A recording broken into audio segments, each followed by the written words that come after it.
व्यापार, भाग दो। आजकल उधार देने लेने का बड़ा प्रचलन है।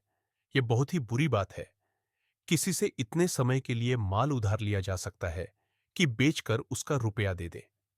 इसमें कुछ हर्ज नहीं। यह तो व्यापारिक व्यवहार है।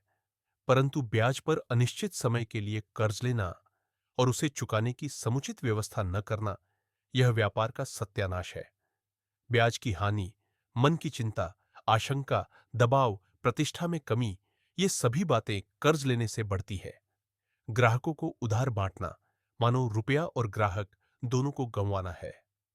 कर्जदार का मन ऐसा भारी हो जाता है कि वह फिर लेन देन ही बंद कर देता है। एक विद्वान का कथन है कि जिससे तुम्हें मित्रता रखनी है, उसके साथ न तो वाद विवाद करो और न उससे रुपये का लेन देन करो। देखा गया है कि खराब वक्त आने पर उधार बांटने वाले तबाह हो जाते हैं और मित्रों को अपना शत्रु बना लेते हैं। आपको अपने ग्राहकों से विनय, नम्रता और उदारता का व्यवहार रखना चाहिए। एक करोड़पति व्यापारी का कहना है कि कर ग्राहक हमारा मालिक है।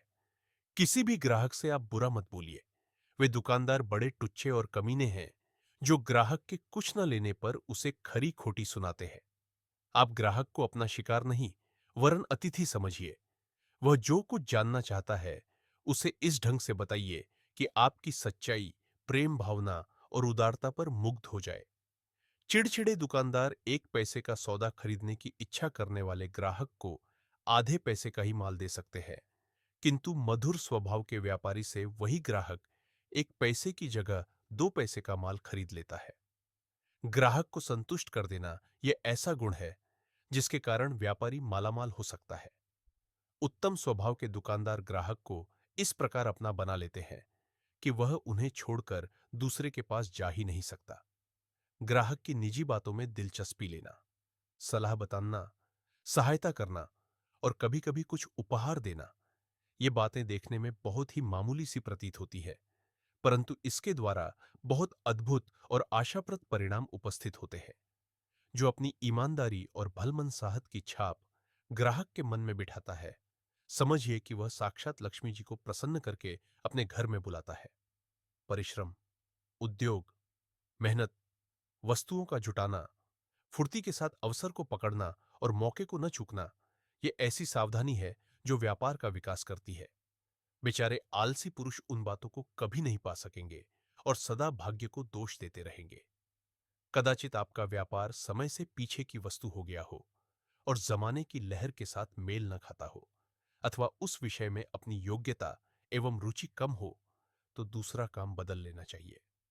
यदि आप बहुत दिनों तक एक व्यापार को करते रहे हैं और अब उसे बदलने की आवश्यकता प्रतीत होती है, तो उससे मिलता जुलता ही काम बदलिए। कारण यह है कि चिरकाल तक एक काम को करते रहने से मनुष्य को उसी प्रकार की शक्तियां विकसित हो जाती है।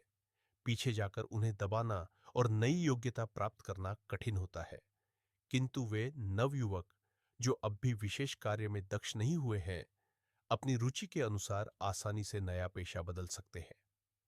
नया काम करने से पहले उस संबंध में कुछ अनुभव होना नितांत आवश्यक है, क्योंकि बिना इसके लाभदायक व्यापार में भी हानि की आशंका रहती है। आप यदि वेतनभोगी नौकर नहीं हैं या भिक्षा नहीं मांगते, तो आपकी गणना व्यापारियों में करेंगे। हर व्यापारी को उपरोक्त बातों पर भली भांति विचार करके अपने कार्य में यदि कुछ त्रुटि मिले तो उसका संशोधन करना चाहिए।